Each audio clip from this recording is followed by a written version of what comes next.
All right, today we're jumping into one of the most controversial products in the financial world, whole life insurance. This thing is a massive multi-billion-dollar industry. But here's the real question. For most of us, is it a smart way to plan for the future or just a really expensive mistake? Let's dig in and find out. I mean, just think about that for a second. If you went to a bank and the teller literally shredded half your money right in front of you, you'd be calling the police, right? You'd scream scam. But, and this is the crazy part, when that exact same thing happens, but it's wrapped up in a fancy leather folder and called financial planning, millions of people, they just sign on the dotted line. So that's really what we're here to figure out. Is this thing a super smart tool for building your wealth? Or is it really just designed to make the person selling it rich way more than you? We are going to bust some major myths today and get right into the cold, hard numbers. Okay, so to really get this whole debate, you need to know the two main players in the ring. And look, this isn't just about comparing two products side by side. It's way deeper than that. We're talking about two completely different ways of thinking about how to protect your family and, grow your money. And wow, the difference here it's huge. Just look, term life is super simple. Think of it like renting insurance. It's cheap, it's straightforward, it's just pure protection. Whole life, though, that's a different beast. It mixes insurance with a savings account, and they sell you on this idea that you're building an asset, but just look at that price tag. For the same amount of coverage, you could be paying 10 to 15 times more. That is not a small difference. So you got to be asking, right? If it's that much more expensive, why on earth do so many people buy it? Well, the answer comes down to a really, really powerful sales pitch. It's seductive, and it preys on two of our most basic emotions, fear and our own desire for discipline. And this pitch, man, it is good.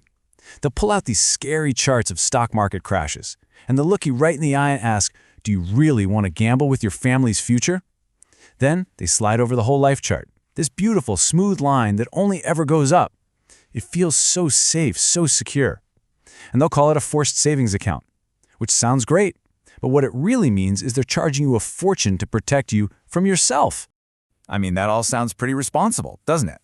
But okay, now it's time to pull back the curtain. We're going to look at the ugly math, the stuff those glossy brochures just happen to leave out. Get ready for this number. It's absolutely staggering. 90%. That can be the commission the agent earns on your entire first year's payment. Let that sink in. You write a check for, say, $5,000. Up to $4,500 of that can go straight into the salesperson's pocket. Not into your savings, not into your cash value, almost none of it. And those insane upfront costs, they have a brutal, brutal effect on your money. Just look at this timeline. In your first year, your cash value is often zero. Nothing. After 5 years, you've probably still paid in more than your policy is worth. It can take, get this, 10 to 15 years just to break even. We're talking about a full decade where your investment has a guaranteed negative return. That's just wild. Oh, and you'll hear the agents talk a lot about dividends. This is one of the most misleading parts of the whole pitch. See, when you hear dividend, you think of stocks, you think of profits, right? But an insurance dividend is not that at all. It's legally defined as the company giving you back money because they overcharged you. It's a refund. I mean, the IRS itself calls it a return of your own money. That's why it's not taxed. It's not profit. It's just a refund. Okay, enough with the theory. Let's put this to the test, head to head. We're going to run the numbers on a 30-year case study. We'll pit a whole life policy against the classic alternative, buy term and invest the difference. So here's the scenario. Let's imagine a 30-year-old. They've got $5,000 a year to work with. Option A, they can pour all of it into that whole life policy. Or option B, they can unbundle it. They buy a simple, cheap term life policy for maybe $500 a year. And then they take the rest, that $4,500, and just invest it in a basic, low-cost index fund. Okay? Same person, same amount of money, just two totally different game plans. All right, fast forward 30 years. What happens? Well, the whole life policy, it's grown to a respectable $250,000 in cash value. Not bad, right? But what about the simple unbundle strategy? Well, that person, just by investing the difference, now has around $450,000.